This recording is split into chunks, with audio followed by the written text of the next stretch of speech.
welcome back to the Hallmarkies podcast. It is Amy, and today we are recording a bonus episode all about the Disney's Descendants movies. And today I have with me two of our lovely hosts, and we have Rachel. Yay! So glad to be here. And Lisa. Hi, guys. All right, so the Descendants movies just finished up this past week. The third movie in the franchise ended it all. And so we thought we could make an episode, just talk about the three movies and about Disney Channel stuff. So I wanted to just first ask you guys, how did you guys find out about this franchise? What was your first involvement with Descendants? Yeah, so I try to review most everything that's Disney over on my other channel, Rachel's Reviews, and I particularly like these musicals they've been doing the last decade or so. That's kind of a niche for them, and so I reviewed for Family Movie Night both of the first one and the second one, and I really enjoyed them. I think I also maybe reviewed it for Rotoscopers. Anyway, I try to review most everything for Disney, and I really thought they were a lot of fun, and so yeah, that's how I got into it. Okay, what about you, Lisa? My kids. My kids. We kind of stumbled upon the first Descendants, just having the Disney Channel and just kind of looking out for family-friendly content that we can all enjoy, and I said, sure, let's try it. And we watched it. And of course, and then the second one came out, and then we thought, oh yes. And this is a huge thing. And I will say that my kids have started a Google chat hangout between their friends there's some that are Disney, and then there are some that are Marvel, and they have this ongoing battle in there, which it's funny. It's, 11-year-olds battling on GChat. And so I thought, okay, well, they're into it. So when Descendants 2 came out, I threw a watching party for them. And so then that was kind of hey, that was fun. And so, we threw one on Friday for their friends again. So they all came over and we had a little watching party. Yeah. That's so cool. Your watch party looked fantastic on your Instagram. Thank you. I appreciate it. I was sitting next to a 13-year-old boy watching it, and you guys were all having fun. Oh my gosh. And I'm going to say real quick that watching these movies with 10, 11-year-olds was a freaking blast. They were running commentary was hilarious. So, yeah. Okay. So before we get into talking about the movies, I just wanted to ask you guys what you think of the whole concept of the kids of the main Disney characters. What do you guys think of having that? And then if you guys had a different franchise you could think of other than Disney, would you like to see the kids of any other things that were in your childhood? Would you like to see a story about their children? The way that I looked at it is kind of Once Upon a Time, which I was a big fan of, but sort of junior edition is sort of how it came up. A lot of people were, at least in the YouTube world, were really annoyed by the very loose, sort of interpretations of the characters from the animated films. But I thought it was it's the same way in Once Upon a Time. It's kind of fan fiction, but but I was fine. I was fine with it. I kind of looked at it on that level. As far as another franchise that would be fun to see their kids, that's a good question. I'll think about it. And Lisa, you I'll think about why you're giving your answer. Dang, you're just gonna pass it to me, okay? Yeah. I really liked it. I thought it was a great idea. I thought it was a fun way to bring, the younger audiences to these. Not that fairy tales aren't passed on across generations, but I thought it was a really fun way to get kids involved in the same fairy tales we grew up with a different spin. So I liked it. And of course, then it was fun for us to go and research the books behind them. One of my daughters was really into the books. And so, yeah, I found myself actually really liking the series, even as an adult. So yeah, I was totally on board. So I think secretly the watching party was for me. I was like, yes. As far as other franchises, okay, so I have two things I'd like to say about that. One, it's not so much kids, but I did write a short story a few years ago when my husband and I were doing a Halloween anthology with all of our friends, and it was about what happens when superheroes retire. And they're all in like the same little retirement village and how they all interact with each other and stuff. So that might be funny. But the other one is, it's not so much a franchise as it is a one and a sequel, but I'd like to see more Sandlot movies. That'd be cool. Yeah. So there you go. Yeah, those are good ones.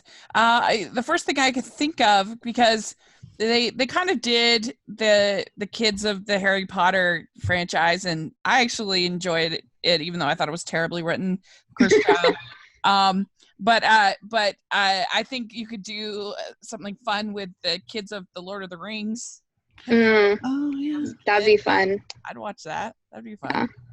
I know we're still a few years off from them being able to do this, like logistically with years, but I would love to see Sky High Yes. with their kids.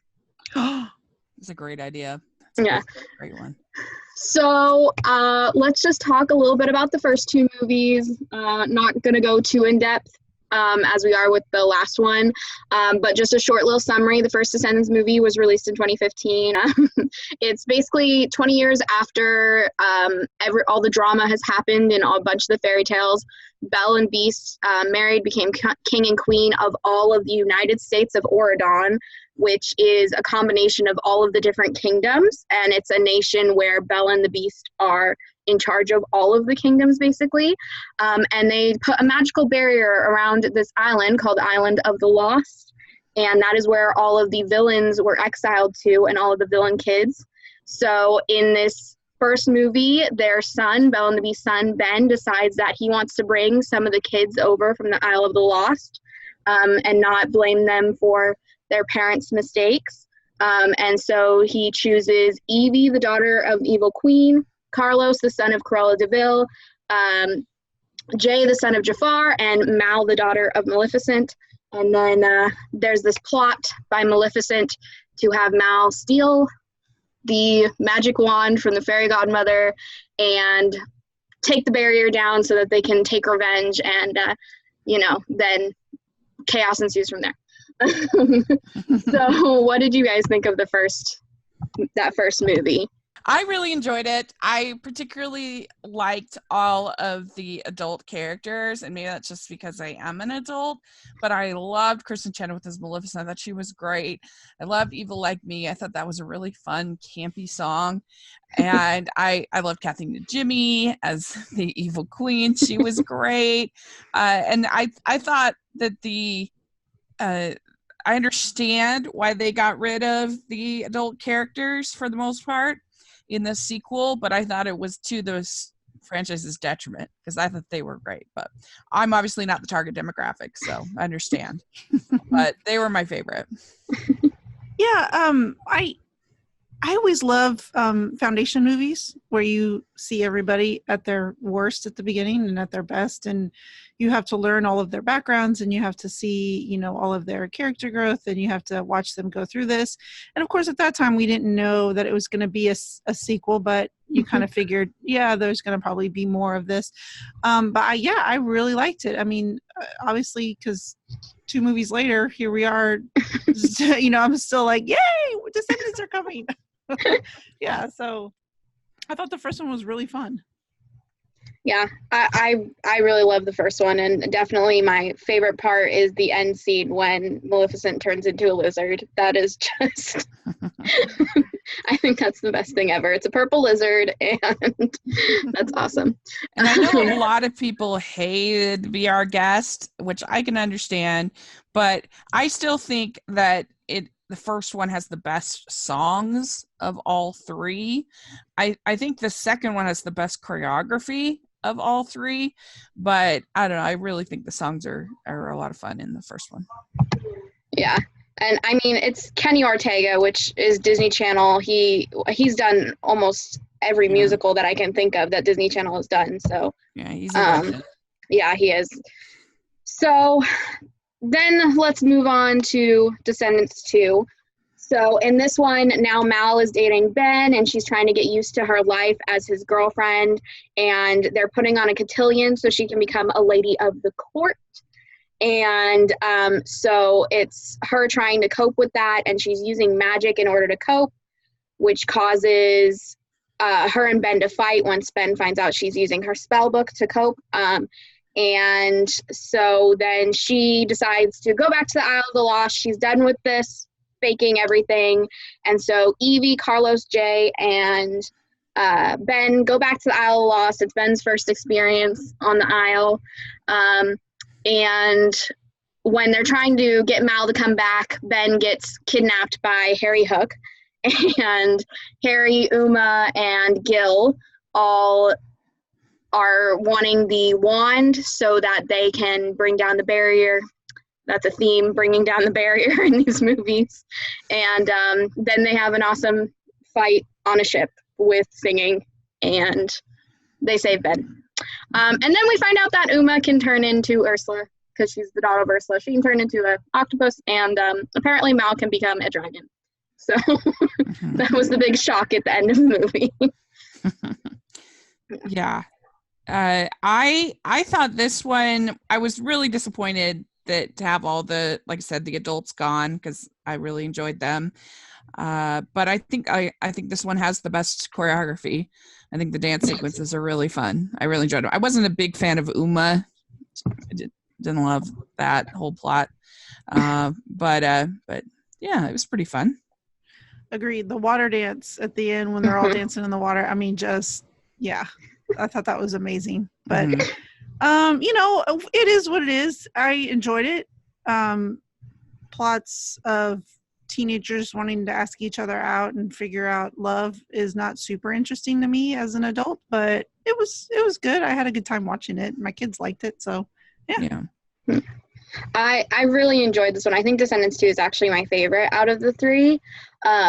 Well, as of right now, I mean, I've only seen the third one once now, but I love Descendants 2. And I think part of the reason that I do love it so much is because the relationships and stuff, and most of the actors in these movies are around my age.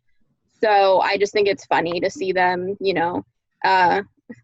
butting heads and trying to get together and stuff. And I'm also a really big fan of the books. So the book that came before Descendants 2 was more about Uma's backstory and stuff, so it made me excited to see her on screen, especially see China Anne McClain, since I kind of grew up watching her finally play a role of a villain, was really cool, because she's never, I don't think in anything else she's played a villain, so it was cool to see her take on a different role than she's played before on Disney Channel. Did you like the choreography? Yes, I did. Yeah. I love the dancing. Kenny Ortega, yeah. He's amazing. I think that water dance scene is the best, is the highlight of the whole franchise, in my opinion. Yeah. Agreed. Yeah. I wonder how many people slipped doing and just fell. And I also think it's funny that at least, well, it makes sense that Mal's hair isn't wet until later in the scene because she was a dragon for most of the water issues. But Evie's hair does not get wet for quite a while in that scene. And that always makes me laugh. I'm like, why is her hair still not wet? Everyone else's is, but hers is still not wet. Which I just think it's hilarious. And I love the glass window that Ben made for Evie, or not for Evie, Ben made for Mal. I just thought that was really gorgeous and really cute. And yeah. And Carlos and Jane are my OTP. Okay, anyways. All right, so now the most recent film, the one that just came out, Descendants 3. It's, okay, I first have a question for you guys. Do you guys think, based on what happened in this movie, was this after they'd graduated? Or were they still in high school when this was all happening? I think they were still in high school, because at some point they say she's 16. Their age comes up. Does it? She's still 16?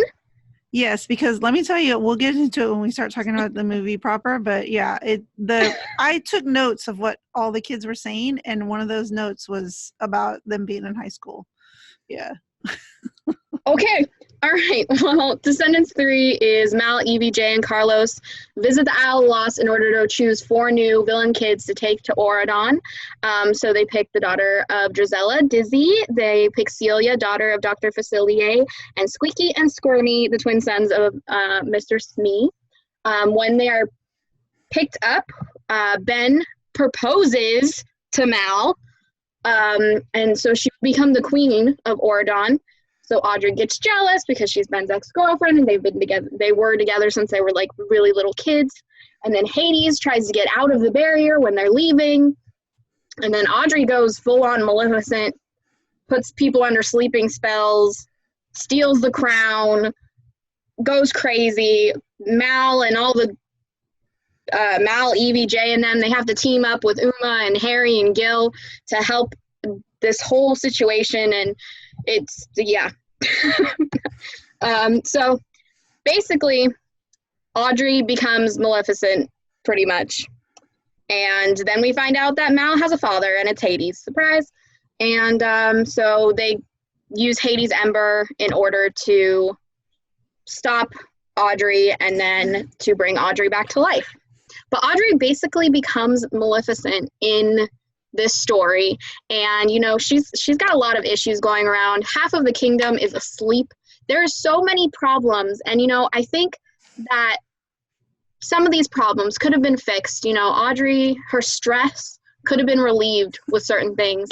And so that kind of brings us to our sponsor this week, Care of. So Rachel, would you like to go ahead and talk about that? We are so excited. Yes, we have a sponsor this week. It's Care of, and you can get for 25% off you for your first order. You go to takecareof.com, enter code Hallmarkies. And it's really cool. They have a quiz that you can take that kind of guides you to the vitamins and protein and other things that are the most beneficial for you and that will help you. And they even kind of take into account whether you're sort of skeptical about vitamins, whether you are a huge, vitamin nut, all that stuff. So I was really impressed when I took a look at the site. What about you, Lisa? What do you think? Agreed. Okay, so I took the quiz, and the first thing that happened is once you enter your name, it says, "Hello, Lisa." And I was like, oh, this is really cute. And so then you keep going and taking the quiz. And what I liked about it, honestly, was that it wasn't so much focused on weight loss or how can we make you build muscle. I mean, there was a lot of things in there because one of the things I struggle with is sleep. And so that was what I kind of tailored everything to, was to sleep. And so I'm super excited to get the Care of package and see how that works for me. So yay. Yeah, that was the same with me. It was for the sleep. And then they have little individually wrapped vitamin packets. And what's really cool is that they're made from compostable plants products, which is cool. And if you go to the careof.com website, you can learn more about what's in the packs and how to compost them if you want. So definitely check that out. And I know Amber has received her bottle, the blending bottle, and she really loves it. So we're big fans. So definitely go to takecareof.com, and your first order 25% off if you enter Hallmarkies. Yeah. Okay. So let's get back into talking about Descendants. So what were your guys' first reactions to this movie? What did you guys think of it right after watching it? So it was actually my least favorite of the three, but I didn't think it was awful. I enjoyed it well enough. I was disappointed because I felt like Hades was going to be a bigger character, and I really liked the performance, and I really liked his song. I thought was great, and so I would have rather had less Audrey and more Hades for sure. And I just thought that the songs and the choreography was kind of flat. That was my biggest disappointment by it. I don't know. I just felt like there wasn't anything that was sort of fresh and fun and full of energy. It was sort of flat for Kenny Ortega musical, in my opinion. What do you think, Lisa? Yeah, again, it is what it is. I mean, I'm not there, like Rachel said earlier, I'm not their target demographic. I had fun with the movie. I agree that the dance sequences and the songs weren't as high octane as in the past. I still thought that last dance scene on that bridge was pretty rad. The kids really enjoyed that. The kids that were watching it at my house, they really enjoyed that. And I'm sorry, well, out of this group, maybe. I did not like the Hades song. Oh, you did? Really? I thought it was super out of place. At one point, I kind of, I was trying to play hostess. So at one point, I was kind of picking up and doing stuff. And then that song came on. I looked up like, what? What is happening? Did we change the channel? What happened? It was out of place because we needed more of him. That's why it was out of place. I just found it odd that all of a sudden there's a rock song. I'm like, yeah. I mean, it's okay, but like, whoa. It just was like, okay. That's fair. That's fair. But yeah, it was still fun. I at some point, seriously, I do want to read you guys these comments that these kids made because they were beside themselves. Of course, because they're tweens. They're not teenagers. So everything right now is still super awkward. Mm-hmm. So in some parts of this, they were just dying. They were beside themselves. Just it was hilarious. Yeah, I actually really, really enjoyed this one. I'm glad that they didn't include Hades as much because to me these stories are the kids' stories. It's them continuing on, and so I like that like Beast and Belle aren't as involved and like that they're there but they're not in charge. So yeah, that's what I kind of enjoy about these stories. But there was a couple things like I noticed throughout the movie that I wanted to ask you guys about. Mm-hmm. So first thing I noticed is that Mulan's daughter wasn't there in this one. Right. She was gone. And I'm not sure why, but I really missed her. I don't know if you guys did, but I was sad. I liked her character. Yeah, I said that. Yeah, that she all of a sudden wasn't in the third one. Mm-hmm. But also in this movie, we got Audrey back, and Audrey wasn't in the second one. Do you think they did a good job of bringing her character back when she was missing, and there was only a few comments about her in the second one? Honestly, I thought it was it was a fun thing to watch, her transformation, but I thought it was kind of odd. And the quote from my kids were, Audrey, girl, you need to move on and put those pictures away. It's been years. They were all like, why is she still hung up on him? Yeah, because let's be honest, Ben is kind of lame. I mean, he's really not that great. And so I just kind of like, I mean, I think the other boys in the show are way more charismatic and interesting than Ben. And so she could do much better. But I mean, I like the idea of one of the good kids going bad. I think that was cool. Yeah. That was interesting. But and the overall message of that we all are capable of doing bad things, doing good things. Mm-hmm. We need to love each other and be accepting, and all that was great. I also think the whole message, I mean, it's very, very relevant, not to get into politics, but the whole idea of the wall and the barrier and bringing it down, mm-hmm. that was also good. But yeah, I mean, I just liked Hades better. So that was my battle. Like, I really would just rather him been the full villain.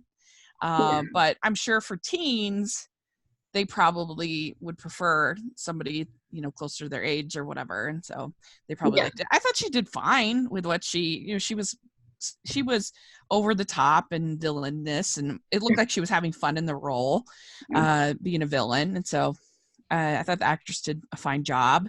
I hadn't had a chance to rewatch the first two, so I probably didn't notice that, the casting changes.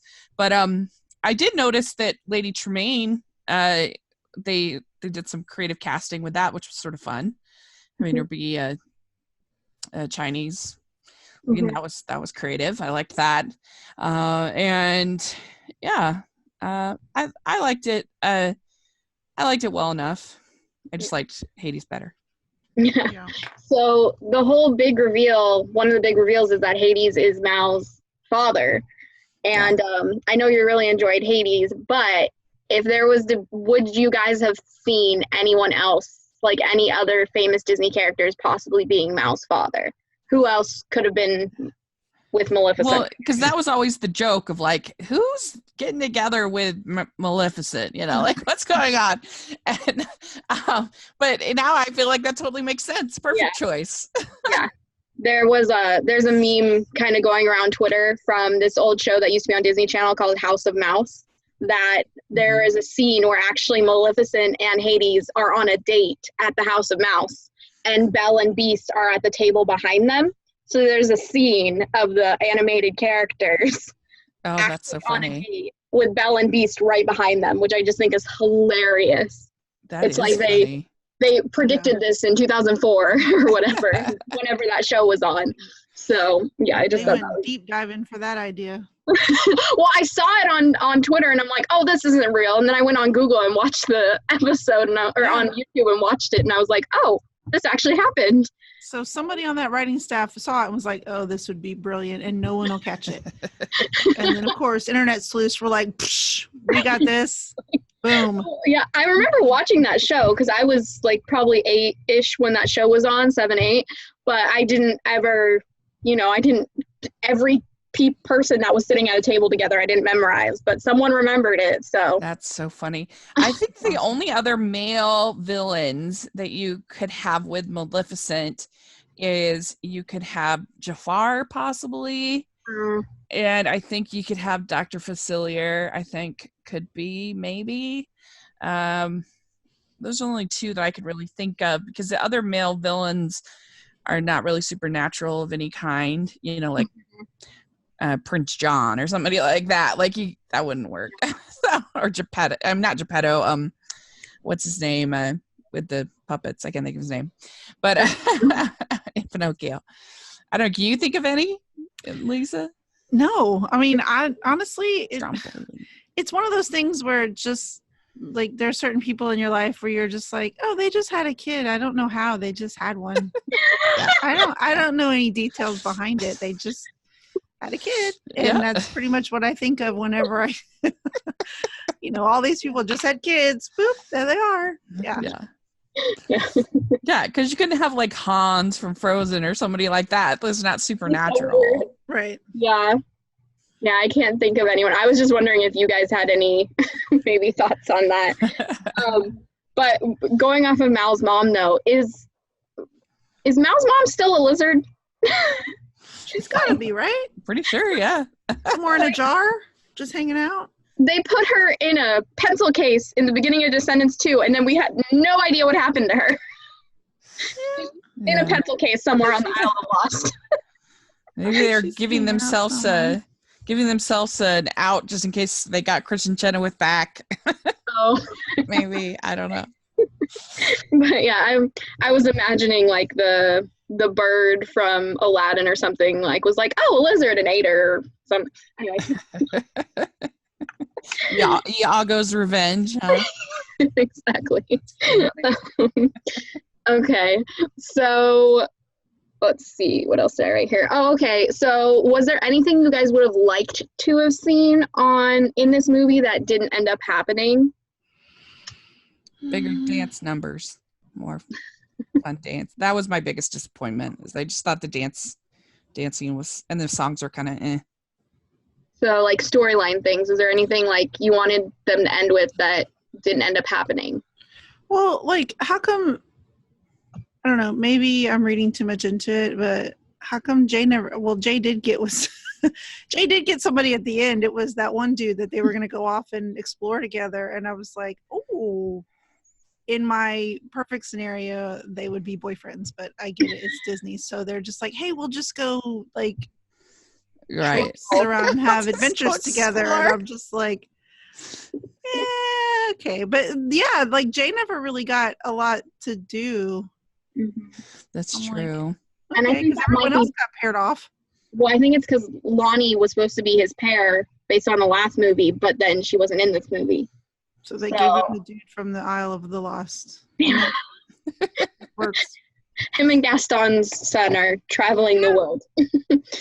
No, I was pretty pleased with the plot as far as And I thought the ending was nice with them breaking the barrier, and that all I thought worked quite well. I think the thing I missed was the Carlos and Jane didn't kiss.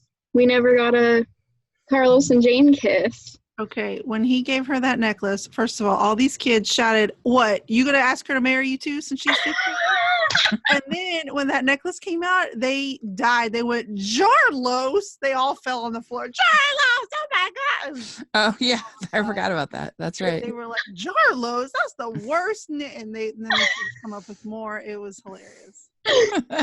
Is a couple named Fail? Yeah, a little bit. That's ridiculous. But I did, people on Twitter have been putting that picture next to High School Musical 2 when Troy gives Gabriella the tea necklace. And the scene is pretty close. Like, it's pretty similar. Did they ever have Ariel's daughter in this series? In the books there is, but not in the movies at all.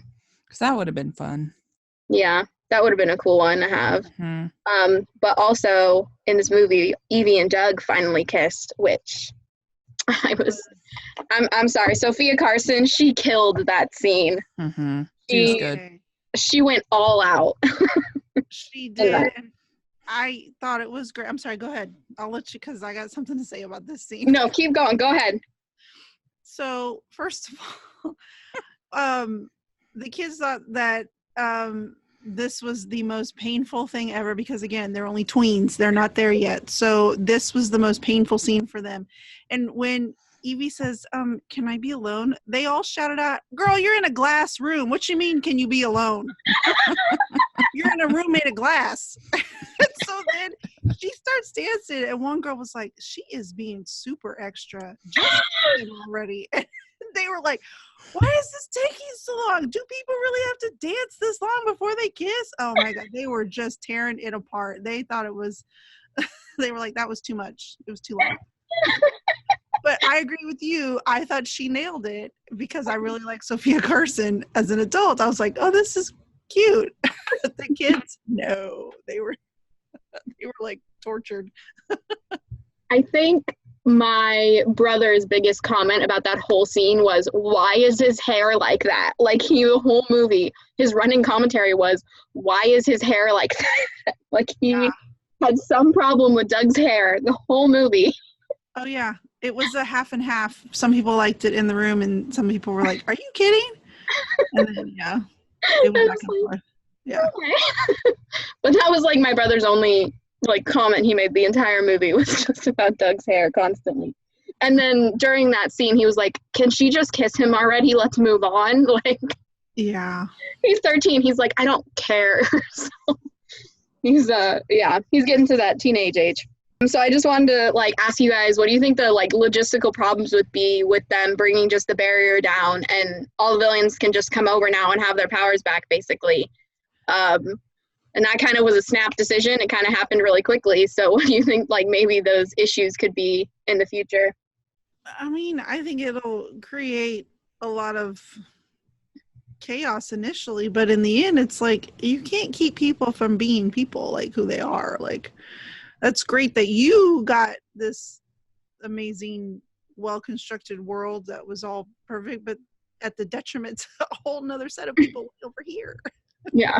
So, yeah. I'm all for it. Bring them over. Let them see what chocolate is.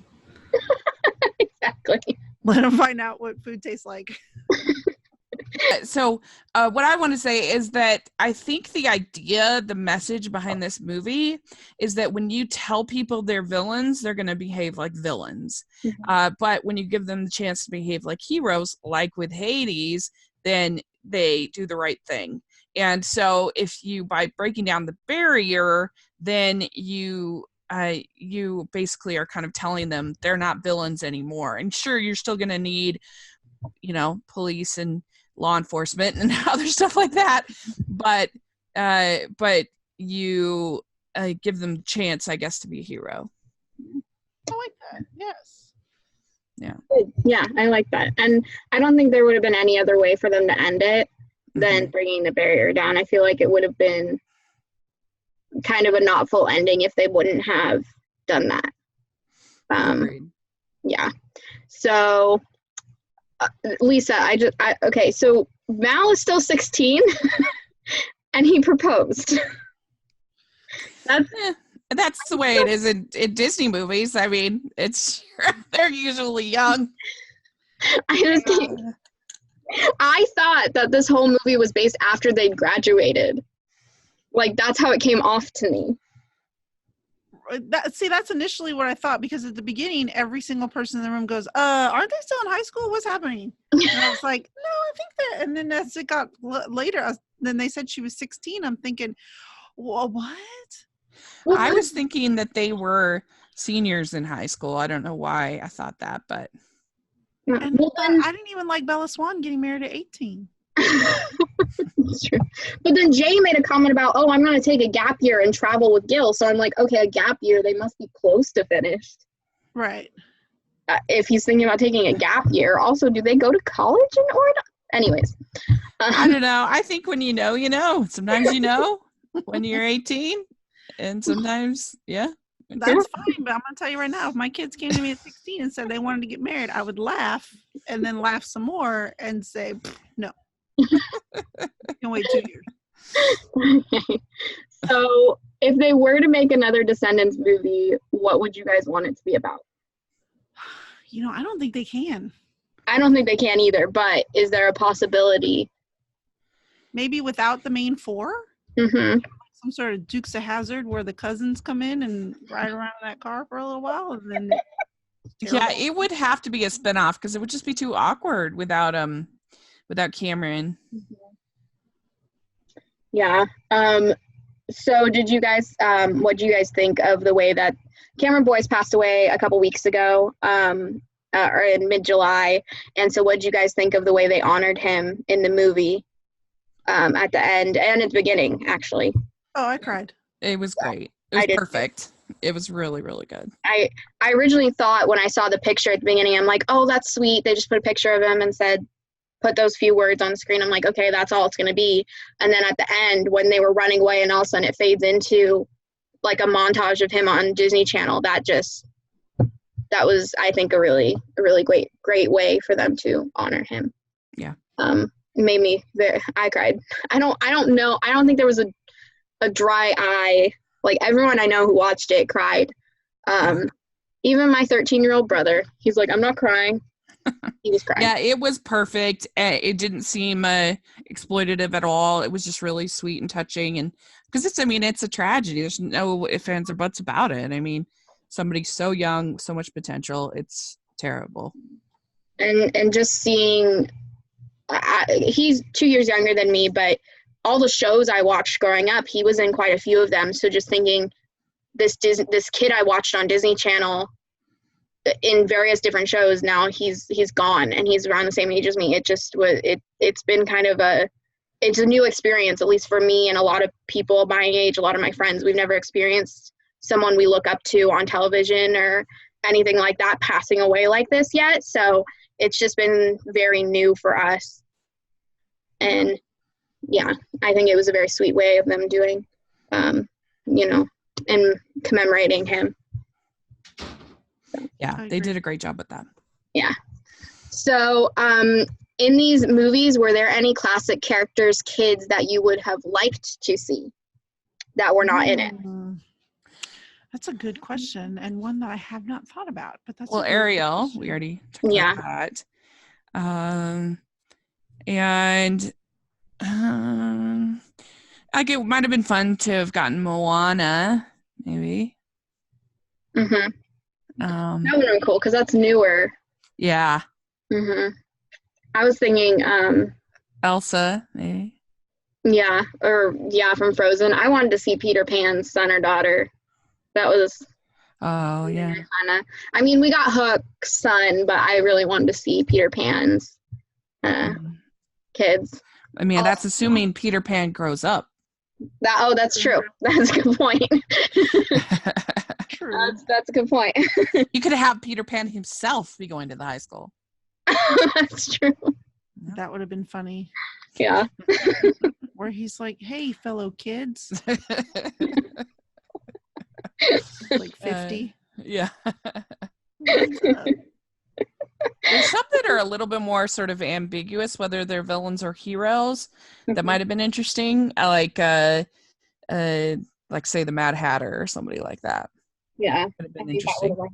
that would have been cool. I think in the animated series that they did on this, don't quote me on this, but I believe Alice's daughter from Alice in Wonderland is in the animated series that they did about Descendants for a while. Yeah, so. Interesting.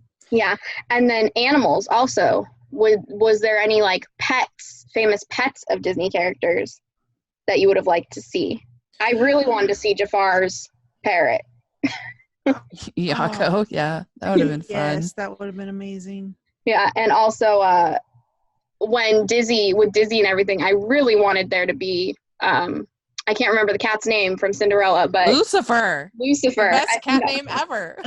I think that would have been really fun if like Lady Tremaine was like, "Oh, don't forget your cat," and hands Disney this fat black and white cat. They could have done way more Easter eggs. That's definitely true. That's something that Once Upon a Time did better. But anyway, so it was pretty fun. I know we have to go pretty soon because Lisa, I wasn't even looking at the time. Okay, so I wanted to finish this off with, I had the girls take a which Descendants 3 character are you quiz, and I wanted you guys to share your results. So what character are you guys? I got Mal, so that's very exciting. I know, so did I. You and I are Mal twins. Yes. Basically, because every question I was like, what would you do in a group of people? And I was like, stay in the back and not say anything and look mean. Yes. Done. So they were like, Mal. There's no question. Mal. So it says, Mal, you are smart, natural-born leader with an artistic side. You can act tough, but ultimately you're sweet and a good person. I think that's a perfect description. That's it. I got a little gooey center, but you got to drill really far to get to it. You guys gotta dye your hair purple now. Oh, I don't know. Can I pull that off as a 41-year-old woman? Can I pull off purple hair? I mean, colored hair has like lost all its power. Like it's so common these days that I don't even think of it as being rebellious anymore. I'm just like, another person with colored hair. So anyway. I got Carlos on the quiz, and it says you're nice as can be and super intelligent, obedient and loving, and would do anything for your friends, and you're not afraid to open your heart up to new people. Aw, that's perfect. That is. So I love Carlos. He's my favorite. Great. All right, guys. Well, is there anything else you guys would like to add about Descendants, or just say real quick before we end this episode? I feel like, at least in the YouTube community, the Descendants and other Disney Channel musicals get a lot of flack from whiny people. But I think they don't really understand that they're made for teenagers. They're made to be fun and positive and have some fun dancing and music that appeals to them. And nobody's trying to hurt anybody's childhood. I think it was a lark. It was a delightful fun little lark is how I look at it. So nothing to take too seriously, but it's fun. Do you have anything, Lisa? I agree. I mean, in the end, there's a really, really quick and easy way to go around all these movies is just not to watch them. Right. Yeah, exactly. If it really bothers you and you think it's terrible, then don't watch it. Yeah. I'm just very happy that I'm very happy they finished this series. I mean, they finished High School Musical, but then there was other musical series on Disney Channel that got to number 2, or number 2 got written and never got made. And so it was really awesome to finally see another series that was actually finished. So we need Zombies 2. Well, Zombies 2. That's coming. So hopefully they'll finish that series. But I mean, they never finished Camp Rock. Teen Beach Movie 2, the main characters didn't know each other anymore at the end, so that made no sense. And then Lemonade Mouth had a sequel that never got made. So, like, they finally finished another series, guys. Yeah, proud of them. Good job. Yeah. All right, guys. Well, thank you guys so much for listening. If you guys are watching us on YouTube, make sure to subscribe down below and like the video, and then listen to us on all the other podcast apps. Where can they find you guys, Rachel? You can find me at Rachel's Reviews, all of our social media on iTunes and YouTube, and on my family movie night series on YouTube. I'm reviewing Descendants 3 this week, so put a link down in the description section. People can check that out. I do it every Monday night. Okay, what about you, Lisa? You can find me on Twitter and Instagram at Girl Gone Hallmark. All right, and you can find me on YouTube, Instagram, and Twitter at It's Amy Craig, and you can find the podcast everywhere at Hallmarkies Pod or Hallmarkies Podcast. So thank you so much, and we'll see y'all later. Bye. Bye.